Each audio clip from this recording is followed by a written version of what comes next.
Okay, FIR அப்படின்னா என்னன்னு பார்த்தீங்கன்னா ஃபர்ஸ்ட் இன்ஃபர்மேஷன் ரிப்போர்ட் அப்படின்னு சொல்லுவோம். அதாவது தமிழில் முதல் தகவல் அறிக்கை அப்படின்னு சொல்லுவோம். அப்படின்னா வேற ஒன்றும் இல்லைங்க. உங்கள்கிட்ட யாரோ ஒருத்தர் வந்து பெட்டிஷன் கொடுக்காரு அப்படின்னாக்கி அவர் ஏதோ ஒரு தகவலை தான் உங்கள்கிட்ட கொடுப்பார். இந்த மாதிரி இந்த இடத்துல ஒரு சண்டை நடந்தது, இந்த மாதிரி என்னை ஒருத்தங்க அடிச்சிட்டாங்க அப்படிங்கிற மாதிரி ஒரு தகவலை உங்ககிட்ட கொடுப்பாரு.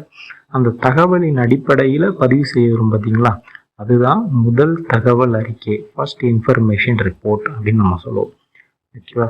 ஸோ இதில் எதன் அடிப்படையில் நம்ம எஃப்ஐஆர், இப்படி ஒருத்தர் பெட்டிஷன் கொண்டாந்து தராரு அப்படின்னா அது எதன் அடிப்படையில் நம்ம இப்படி எஃப்ஐஆர் பதிவு செய்யணும் அப்படின்னா, அதுக்கு தான் நம்ம பழைய சட்டம் சிஆர்பிசியின் படி 154 இதன்படியும், அதே மாதிரி புதிய சட்டம் பிஎன்எஸ்எஸ் பிரிவு 173 படியும் நம்ம எஃப்ஐஆர் ரெஜிஸ்டர் பண்ணுறோம். இந்த சட்டப்பிரிவில் தான் எஃப்ஐஆர் அப்படின்னா எப்படி ரெஜிஸ்டர் பண்ணணும், என்னென்ன மாதிரி பெட்டிஷன் வாங்கணும் அப்படிங்கிற மாதிரி டீட்டெயில்ஸ்லாம் கொடுத்துருப்பாங்க.